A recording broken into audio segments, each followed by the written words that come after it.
తెలంగాణ రాష్ట్రంలో మున్సిపల్ ఎన్నికల నామినేషన్ల దశ ముగియడంతో ఎన్నికల ప్రక్రియ కీలక మలుపు తిరిగింది.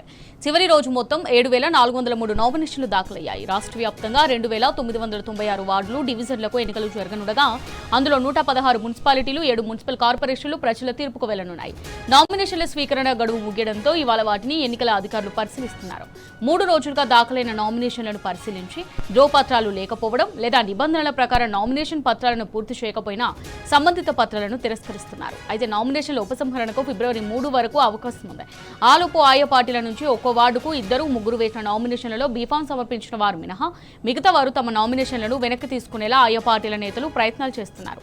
అలాగే నామినేషన్ల ఉపసంహరణ తర్వాత వచ్చే నెల 3నే ఆయా వార్డులో పోటీలో నిలిచే అభ్యర్థుల తుది జాబితాను ఎన్నికల అధికారులు ప్రకటించనున్నారు. నామినేషన్ తిరస్కరణకు గురైన అభ్యర్థులకు అప్పీల్ చేసుకునే అవకాశం కల్పిస్తూ రాష్ట్ర ఎన్నికల సంఘం మార్గదర్శకాలు జారీ చేసింది. పట్టణ పాలన దిశను నిర్దేశించే కీలక ఎన్నికలుగా భావిస్తున్న బీఆర్ఎస్ ఎన్నికల ప్రచారాన్ని ముమ్మరం చేసింది. చేరికలతో ఇప్పటికే ఉత్సాహంగా ఉన్న గులాబీ దళం పురపోరులో సత్తా చాటి కాంగ్రెస్ పార్టీకి గుణపాఠం చెప్పేందుకు రెడీ అయింది.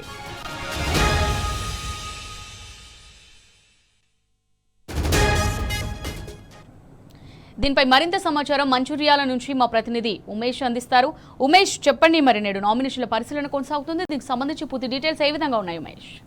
మున్సిపల్ ఎన్నికలకు సంబంధించి నామినేషన్ల ప్రక్రియ సంబంధించి నిన్ననే నామినేషన్ల ప్రక్రియ ఆసిఫాబాద్ జిల్లాలో నిన్న ముగిసింది. ఈ నెల 28వ తేదీ నుంచి నామినేషన్ల పర్వం ప్రారంభం కాగా మొదటి 2 రోజుల్లో కూడా అభ్యర్థుల నుంచి ఓ మోస్తారు స్పందన కనిపించింది. చివరి రోజు అంటే నిన్న పెద్ద మొత్తంలో కూడా కార్పొరేషన్ తో పాటు మంచిర్యాల కొమరంభీం ఆసిఫాబాద్ జిల్లాలోని మున్సిపాలిటీలో కూడా పెద్ద ఎత్తున కూడా నామినేషన్లు దాఖలయ్యాయి. మంచిర్యాల మున్సిపల్ కార్పొరేషన్ తో పాటు ఇటు బెల్లంపల్లి, చెన్నూరు, కేతన్పల్లి, లక్షట్పేట మున్సిపాలిటీలలో కూడా పెద్ద ఎత్తున కూడా అటు కొమరంభీం ఆసిఫాబాద్ జిల్లాలోని కాగజ్ నగర్, ఆసిఫాబాద్ మున్సిపాలిటీలో కూడా అభ్యర్థులు కూడా పెద్ద ఎత్తున నామినేషన్లు నిన్న దాఖలాలు చేశారు. మంచిర్యాల మున్సిపల్ కార్పొరేషన్ సంబంధించి మొత్తం 60 డివిజన్లు, అలాగే బెల్లంపల్లి మున్సిపాలిటీలో 34 వార్డులు, కేతన్పల్లిలో 22, అలాగే చెన్నూరులో 18 వార్డులు, లక్షట్పేటలో 15 వార్డులు ఉన్నాయి. అటు కొమరంభీం ఆసిఫాబాద్ జిల్లా సంబంధించి ఆసిఫాబాద్ లో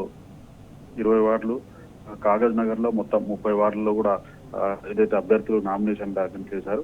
మొత్తంగా మంచిర్యాల జిల్లా సంబంధించి ఒక కార్పొరేషన్ 4 మున్సిపాలిటీల్లో కూడా పెద్ద ఎత్తున కూడా నామినేషన్ దాఖలయ్యాయి. ప్రధానమైనటువంటి ప్రధాన పార్టీలతో పాటు అలాగే స్వతంత్ర అభ్యర్థులు కూడా పెద్ద ఎత్తున నామినేషన్ దాఖలు చేశారు. ఏదైతే మంచిర్యాల కార్పొరేషన్ సంబంధించి మొత్తం 60 డివిజన్లలో దాదాపు 615 నామినేషన్లు దాఖలయ్యాయి.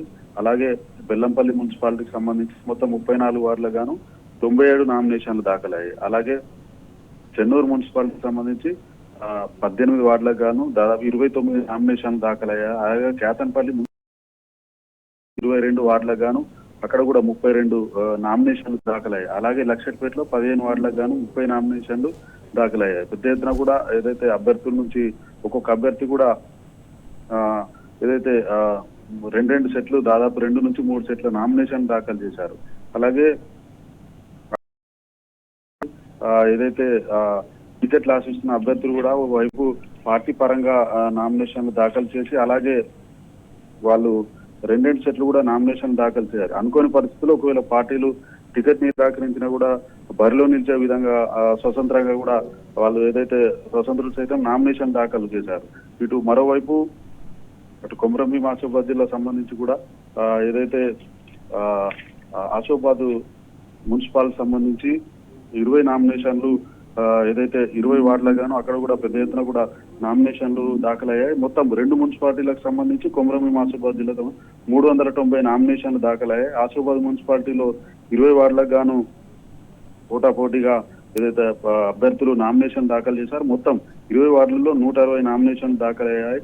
అలాగే కాగజ్ నగర్ సంబంధించి కూడా పెద్ద ఎత్తున కూడా నామినేషన్లు 30 వార్డులకు గాను ఏదైతే 230 నామినేషన్లు దాఖలైనట్టుగా అధికారులు చెప్పారు.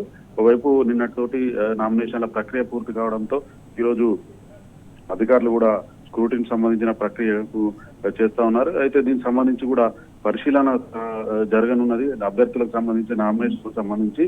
అయితే ఏదైతే నామినేషన్ సంబంధించి అభ్యర్థుల దరఖాస్తు ఏదైతే అప్లికేషన్స్ రిజెక్ట్ అయిన తర్వాత వెంటనే అభ్యర్థులు కూడా రాష్ట్ర ఎన్నికల సంఘం అప్పీల్ చేసుకునే అవకాశాన్ని కల్పించింది. ఫిబ్రవరి 1వ తేదీన రిజెక్ట్ పై కూడా అభ్యర్థులు అప్పీల్ చేసుకునే అవకాశాన్ని ఈ ఏదైతే ఎన్నికల కమిషన్ కల్పించింది. ఈ కేసులకు సంబంధించి ఫిబ్రవరి 2న అధికారులు పరిశీలించనున్నారు. ఫిబ్రవరి 3వ తేదీ నాటికి ఏదైతే ఉపసంహరణ ప్రక్రియ కూడా పూర్తవుతుందో అదే రోజు కూడా అభ్యర్థుల తుది జాబితాను అధికారులు ఏదైతే రిటర్నింగ్ అధికారులు ప్రకటించనున్నారు. దీంతో ఏదైతే ఎన్నికల బరిలో నిలిచే అభ్యర్థుల తుది జాబితా కూడా ఏదైతే స్పష్టతకు రానున్నది. దీనికి అలాగే ఫిబ్రవరి 11న పోలింగ్ జరగనున్నది. అలాగే 13వ తారీఖు కూడా పోలింగ్ సంబంధించిన తుది ఫలితాలు కూడా వెలువడే అవకాశం ఉంది. దీనికి సంబంధించి కూడా ఇప్పటికే అధికారులు కూడా మంచిర్యాలతో పాటు కొమరంభీం ఆసిఫాబాద్ జిల్లాలో కూడా అధికారులు పూర్తి స్థాయిలో కూడా ఏర్పాటు చేశారని చెప్పవచ్చు. రైట్ ఉమేష్, ఇప్పుడు అంటే మాటల కన్నా కూడా జనం చేసిన అభివృద్ధినే చూస్తారు కదా. సో అధికారంలో ఉన్నప్పుడైనా లేనప్పుడైనా అంటే ప్రతిపక్షంగా కూడా బీఆర్ఎస్ ప్రజల తరపునే ఉంది. సో అధికారంలో ఉన్నప్పుడు గ్రౌండ్ లెవెల్లో బీఆర్ఎస్ చేసిన అభివృద్ధిని దృష్టిలో పెట్టుకొని ప్రజలు బీఆర్ఎస్ వైపే మొగ్గు చూపే అవకాశం ఎంతవరకు ఉందనుకోవచ్చు? ప్రధానంగా ఏదైతే గత 10 ఏళ్ల బీఆర్ఎస్ పాలనలో కూడా పెద్ద ఎత్తున కూడా వైపు మున్సిపాలిటీ అటు గ్రామాల్లోనే కాకుండా అటు మున్సిపాలిటీలో కూడా పెద్ద ఎత్తున కూడా ఏదైతే అభివృద్ధిలో కూడా మున్సిపాలిటీలు దూసుకుపోయాయని గత 10 ఏళ్ల బీఆర్ఎస్ పాలనలో చెప్పవచ్చు. ప్రధానంగా మున్సిపాలిటీలకు సంబంధించి ఇప్పుడు మంచిర్యాలకు సంబంధించి చెన్నూరుతో పాటు కేతన్పల్లి, అలాగే మంచిర్యాల, లక్షటిపేట, బెల్లంపల్లి, మందమరి మున్సిపాలిటీలో కూడా వేలాది కోట్ల రూపాయలతో గత బీఆర్ఎస్ అభివృద్ధి కార్యక్రమాలను చేపట్టింది. కాలనీలో కూడా మౌలిక వసతుల కల్పనకు కూడా గత బీఆర్ఎస్ ప్రభుత్వం పెద్దపీట వీసిందని చెప్పవచ్చు. ప్రధానంగా ఏదైతే పట్టణాల్లో కూడా అటు రోడ్లు, డ్రైనేజీలు, అలాగే స్ట్రీట్ లైట్స్ తో పాటు పారిశుద్ధ్యము, అలాగే చెత్త తరలింపు కూడా నిరంతరంగా కూడా అధికారులు మానిటరింగ్ చేయడం వల్ల కూడా అటు మున్సిపాలిటీలు పెద్ద ఎత్తున అభివృద్ధి సాధించాయని చెప్పవచ్చు. అలాగే ప్రధానంగా మున్సిపాలిటీలలో ఇంటిగ్రేటెడ్ మార్కెట్ సంబంధించి కూడా రోడ్లపైన కూడా ఏదైతే వ్యాపారస్తులు కూడా ఏదైతే అటు కూరగాయలతో పాటు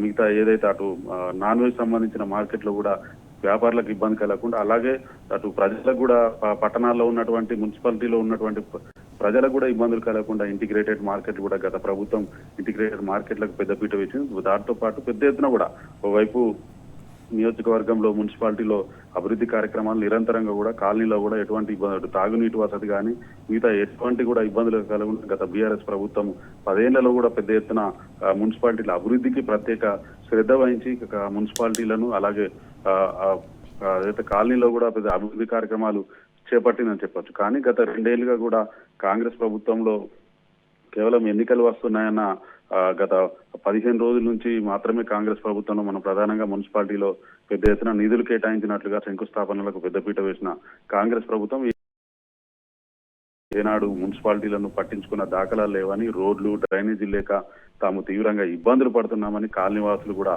ఎక్కడికక్కడ కూడా ప్రజాప్రతినిధులను అలాగే మంత్రులను సైతం నిలదీసే పరిస్థితులు నెలకొన్నాయి. ప్రధానంగా మంచిర్యాల జిల్లాకు సంబంధించి కేతన్పల్లి మున్సిపాలిటీలో తమకు రోడ్లు, డ్రైనేజీ సౌకర్యం సరిగా లేక తాము తీవ్రంగా ఇబ్బందులు పడుతున్నామని గత బీఆర్ఎస్ ప్రభుత్వం ఏదైతే తమ కాలనీలకు మంజూరు చేసినటువంటి నిధులను అర్ధాంతరంగా కూడా రద్దు చేసి ఆ నిధులను ఇక్కడ నుంచి తీసుకొని వెళ్లే విధంగా అధికారులు వ్యవహరిస్తున్నారంటూ సాక్షాత్తు మంత్రిని నిలదీసిన పరిస్థితులు నెలకొన్నాయి. ఓపు చెన్నూరులో కూడా తమ కాలనీలకు రాష్ట్ర ప్రభుత్వం సంబంధించిన సంక్షేమ పథకాలు ఏవి కూడా తమకు రాలేదంటూ కూడా అక్కడ చెన్నూరు సంబంధించిన కాలనీ మహిళలు కూడా మంత్రిని నిలదీశారు. మొత్తంగా చూసుకున్నట్టయితే 2 ఏళ్ల కాంగ్రెస్ పాలనలో మున్సిపాలిటీలలో కూడా ఎక్కడ కూడా అభివృద్ధి చేసిన దాఖలాలు ఎక్కడ కూడా లేవని, గత బీఆర్ఎస్ ప్రభుత్వ హయాంలో జరిగినటువంటి అభివృద్ధి పనులకు ఏదైతే ప్రారంభోత్సవాలు చేస్తున్నారు తప్ప ₹1 కూడా అభివృద్ధికి మున్సిపాలిటీకి సంబంధించి ₹1 కూడా కాంగ్రెస్ ప్రభుత్వం కేటాయించలేదని ఏదైతే మున్సిపాలిటీకి సంబంధించిన ప్రజలు ఇప్పటికే